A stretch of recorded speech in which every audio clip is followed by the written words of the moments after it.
This is the model railroad we've built up on the wall, and as you can see, it's right over the door, and it runs around the room.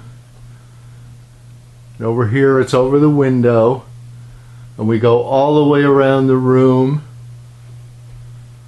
up above the door and up above the window, so it's out of the way. Now we're going to go to the point where we're going to bring it down, and we're going to build an entirely new layout and system, and we're going to bring it down to about shelf height. First thing you want to do is determine what height you're going to have your shelf on the wall to build your model railroad on. As you can see here, I marked off at 36 inches, 38 inches, and 42 inches. The next thing you're going to want to do is you're going to want to mark the wall all the way around the room at the 38-inch mark. Once you've done that, then you're going to want to scribe a line all the way around the room. Next, you're going to want to find out where each stud is. So just on your line, find out where the studs are.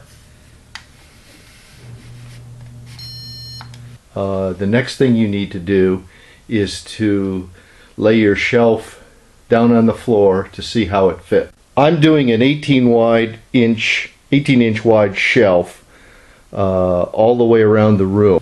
Here we are in the man's room of the house, the garage, and we're painting the surface of the shelf with a gray called Paramount paint from Home Depot. Now we're putting the whitewash on, which we want to make it look as much like granite as we possibly can. And this is basically the way we're doing it. All this is what I have here is 10-to-1 white, off-white paint, which I'm using just off-white, and I'm taking like a teaspoon or a tablespoon and then putting 10 tablespoons of water in it and diluting it down, and that just gives it kind of a whitewashed gray look, which what we're trying to do is we're trying to achieve the look like a piece of granite. Now that we got our boards laid out, they're all painted, and we've laid them out in place. First thing you want to do is position your bracket about on the line, and what we're going to do is we're going to take a level, and we'll basically make sure that we've got it level with the line, and then we're also going to level it up so that it's level straight up and down. We're using a battery powered drill to drill with a 7/64 bit into the stud. Using an electric drill, we're going to basically put the drywall screw right into the studding. Now I'm going to install another bracket at this end of the shelf. What I want to do is at least put 3 brackets on each shelf. Now that we have 3 brackets in to hold this section of the shelf, we're going to put the shelf in place to see how it fits. The reason I put the brackets up this way is that I'm going to decorate the backdrop here with probably rocks like I did up above, and rather than having those brackets down below here, okay, I'm going to have them here so that I can cover up all the brackets. In order to stiffen up the plywood, because it's got a long expanse going across the window, I'm thinking of putting a block of wood across so it will stiffen it up. What I've done is I've marked out where the brackets are on the wall on the piece of board, and what I'm going to do right now is I'm going to notch it. Now I'm going to take a chisel and I'm just going to break these pieces out. As you can see, I've built my flip-up shelf, and it just flips up into place, and then I have locks underneath that I just lock it with. Let me say again that this is a drop-down shelf. In the first part, I've talked about a flip-up. I've changed it, and it is now a drop-down shelf. You can see I've attached the cleat for the drop down shelf, and I've screwed it into the studs on the wall. I've put the shelf in place and I'm ready to screw the hinges to the underside of the shelf. As you notice, I've left a little space in the back here, and don't forget that over by where the door is and where your doorknob is, you want to make enough space so that you don't run into your doorknob. Once you undo the window latches, the shelf just folds right down basically against the wall. The shelf is folded down against the wall so you can open the door and leave the door open when it's not in use. The other side, I have exactly the same thing, except it's a little longer because the door opening is wider. Over on the other side of the room, I have another drop-down shelf, but I've done this a little bit differently because the shelf is so long that it won't flop all the way down to the floor. It hangs up. So what I've done is I've done a double break here. Just undo the latches, and this drops down like this, and then the whole thing drops down to the floor. As you can see underneath, I have the cleat tied into the wall, then the hinges and the shelf itself here, and then over here where the double shelf is, I have hinges right here holding the double shelf, and then where it's connected, where the two shelves are connected together right here.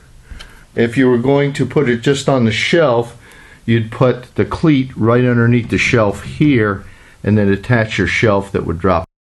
I've put a second wallboard screw into the bottom hole of all the brackets around the room. I've cut some cleats that I'm going to put underneath the shelf where the breaks are in the shelf, so that I can just tie the shelves together and have a nice strong connection between the loose parts of the shelf. I've used the shims because it allows the flexibility to shim each one individually. The last thing I did was to screw the brackets into the shelf.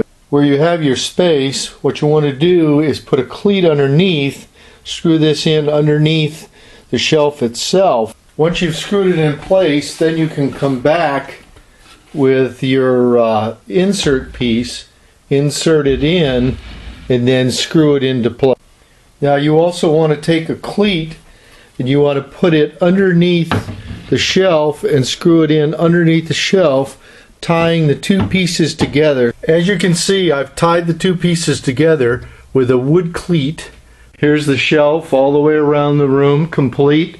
What I've done here is I've built a drawer underneath the shelf, just basically making a box out of the plywood, the leftover plywood, and I basically attached it underneath with a computer keyboard hardware, and all it does is roll out, and all my controls are right in the drawer. What I've done here is I've taken the 24 by 24 inch square out of the corner, and I've made a much larger piece so that I can put more buildings. What I've done is I've started at the controls where I have my control box. Started here, and I've started my wire. Left a little bit so that I've got something to play with, and I've strung my wire, all my electrical bus, all the way around the room. Now the reason I've done this is because I've got to take power off of it for various things, and especially over here where I have the double break, I'm going to have to bring power off, because right here I'm going to have a cut in the track here and a cut in the track here, so I'm going to have to put power right in this section here. And what I'm doing here is I'm painting the cork track bed with a coat of the same gray paint, but I've pinned it down where I want the track bed to go, and then what I'm going to do is I'm going to glue it down I've started to lay my track now, and as you can see, I've got some pieces here. This piece has already been cut to go into position, and you can see it comes out. It's on the flip down part of the shelf. When you put the track in, you want to run your track all the way around across the brake, and then once you have it done, you glue this side in, and then you come back. You don't glue this, and you come back, you cut your track, all right, and then you can pull your rails back up as close to the track on the other side as possible. As you can see, I've cut the track, and I've cut it back just a tad on both sides, so that now what I can do is I can bring my track in close and tie it in place, and it's really the shelf that drops down. It won't get hung up on this side, and these will basically be in place, okay? And it doesn't make any difference if they have a little overhang, because this is the stationary, this side is the stationary side. I'm just going to run a little test to see how good it is, and you can see it smoothly runs across. So here it is going across the drop down shelf. As you can see, pretty smoothly goes across, goes around, comes around to the other drop down shelf. I have two of them. There's the other drop down shelf, smoothly right across everything. Rolls right along.